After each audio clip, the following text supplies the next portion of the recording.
Hai Nakama Squad, kembali lagi bersama Nakama Aquatics. Setelah sempat menanjak beberapa tahun lalu, nama ikan gupi saat ini udah nggak seterkenal itu.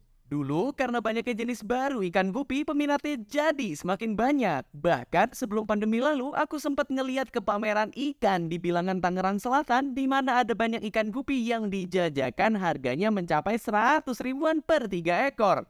Dalam hati aku mikir, waduh mahal banget ini ikan gupi sampai segitu harganya.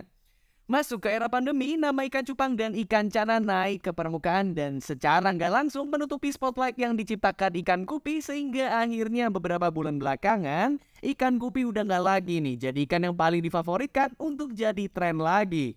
Namun memasuki tahun 2023 ini, apakah ikan gupi masih mempunyai masa depan yang cerah? Apakah berbisnis ikan gupi masih bisa menjadi sebuah bisnis yang menjanjikan? Well, ayo kita dalami penerawangan ini dengan nonton videonya sampai habis ya.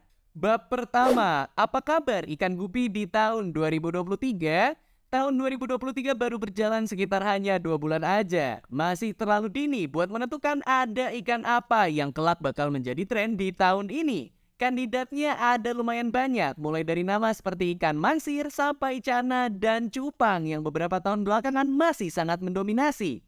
Lalu di manakah keberadaan ikan gupi? Ikan ini harusnya berada di level yang sama seperti ikan mas koki atau ikan koi. Karena mereka semua termasuk tipe ikan yang gak agresif dan punya penampilan yang sangat menarik. Plus udah dikenal luas sama banyak penghobi, bahkan yang awam sekalipun. Sama kayak ikan cupang, ikan gupi yang sekarang beredar lahir dari cara selective breeding atau perkawinan silang. Cara ini dipakai untuk memperbanyak jenis ikan gupi yang bisa dijual ke pasaran, sekaligus menarik perhatian penghobi agar bisa terus tertarik buat membeli ikan gupi.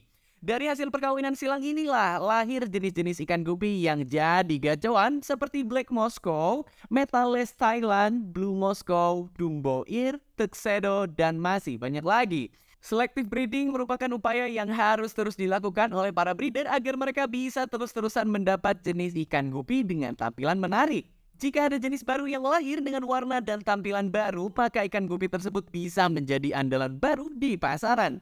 Akan banyak penghobi yang melirik dan mencari ikan tersebut, sehingga permintaan pasar membesar dan akhirnya harga ikannya bisa kembali ke angka yang tinggi. Dulu pas jenis ikan cupang macam avatar masuk ke Indonesia dari Thailand, harganya kan sangat mahal. Itu karena keberadaan ikannya di pasaran masih sangat jarang. Ditambah permintaan pasar yang tinggi, ya akhirnya ikan tersebut bisa punya harga yang sangat mahal.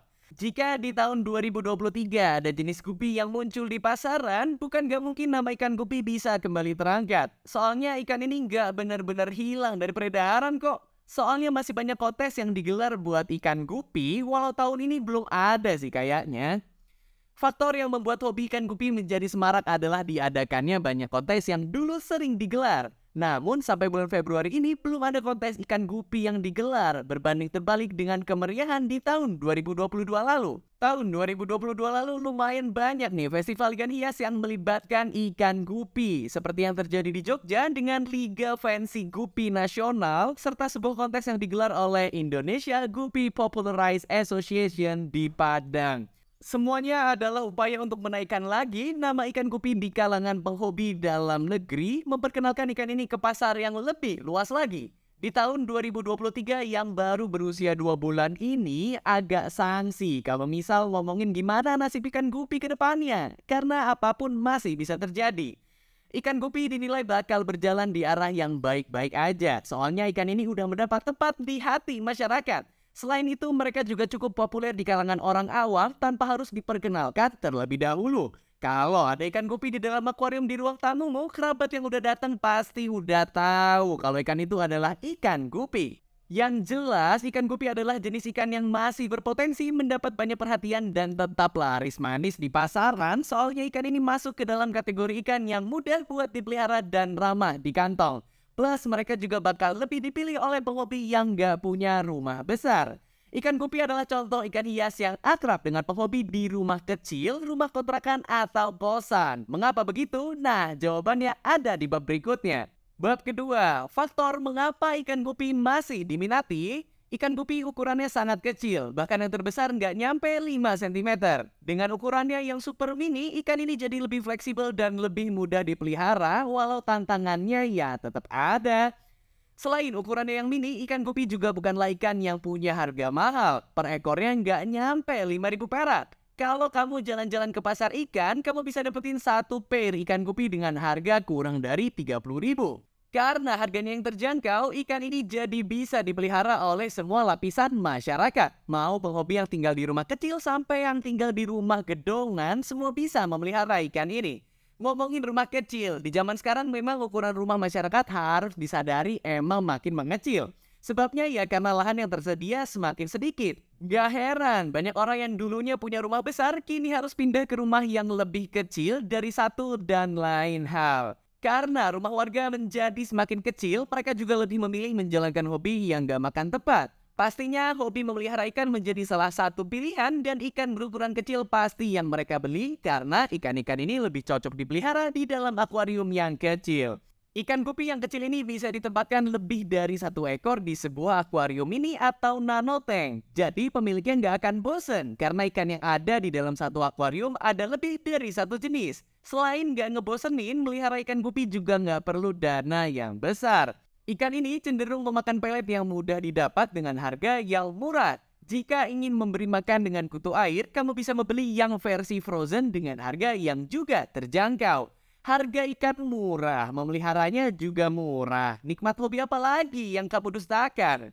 Walau berukuran kecil dan penuh dengan keterbatasan, ikan gupi nyatanya masih menjadi salah satu ikan hias yang paling diminati dan memiliki komunitasnya sendiri yang tersebar di seluruh Indonesia. Bab ketiga, potensi ikan gupi di tahun 2023.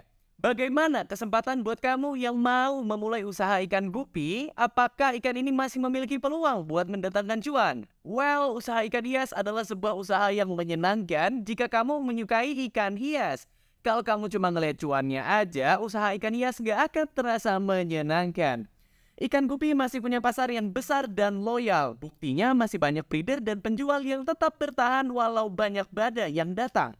Bandingkan dengan seller ikan jenis lain seperti cana atau cupang, banyak yang udah memilih profesi lain karena ikan hias udah nggak lagi menguntungkan buat mereka. Ikan gupi sebaliknya masih punya banyak komunitas yang tersebar di seluruh Indonesia dengan jumlah yang banyak, serta tetap rutin mengadakan kontes-kontes berskala besar. Itu tandanya pasar buat ikan gupi masihlah amat besar. Hal terberatnya, kamu harus menemukan pasar itu. Jika kamu orang baru dalam dunia ikan, kamu harus bergaul dan membangun relasi dengan banyak penghobi yang memiliki ketertarikan sama. Dengan begitu, kamu lama-lama bakal memasuki sebuah dunia di mana kamu bisa nemuin banyak pembeli.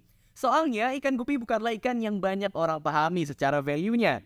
Misal, ada ikan gupi yang harganya cukup mahal, penghobi awam gak akan melihat ikan itu mahal karena yang ia tahu ikan gupi tergolong ikan hias yang ekonomis. Dengan memasuki komunitas dan pasar tersebut, kamu bisa mendapatkan pembeli yang mengerti soal harga ikanmu. Jadi kamu gak akan kaget ketemu pembeli yang nawar ikan gupi pandamu dengan harga yang murah. Tapi semuanya harus tetap kamu lakukan atas dasar suka. Seperti yang dibilang oleh pemilik salah satu farm gupi terbesar di Jakarta, Moyo Gupi Farm. Beliau berkata, tanpa ada rasa suka, usaha ikan hiasmu nggak akan terasa nikmat. Karena pada perjalanannya pasti banyak huru-hara dan rintangan. Yang mesti kamu lewati, salah satunya adalah fase untung dan rugi. Jika usahamu berjalan baik, untung pasti datang menghampiri. Cuan bertambah dan kamu pasti akan senang merasakan manfaatnya usaha yang sedang kamu jalani. Namun, gak jarang yang namanya kerugian juga datang menghampiri. Tanpa rasa suka dan dedikasi terhadap pekerjaanmu, kamu bisa menjadi mudah menyerah dan akhirnya mencari bentuk usaha yang baru. Hal ini bisa membuyarkan sebuah potensi dagang yang sedang kamu bangun. Karena usaha nggak bisa dimulai dan berjaya dalam waktu yang singkat, semua harus kamu peroleh dengan keringat dan juga perjuangan. Mungkin malah membutuhkan waktu yang cukup lama.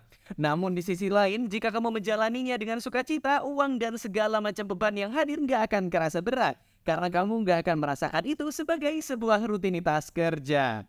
Kesimpulan, ikan gupi belum mendapatkan kejayaannya kembali di tahun ini. Namun bukan berarti pamornya menghilang. Justru ikan ini udah punya sebuah market yang stabil dengan permintaan pasar yang juga aman-aman aja. Jadi membuka usaha ikan gupi di tahun ini masih tetap punya peluang kok. Tertarik buat jadi juragan gupi?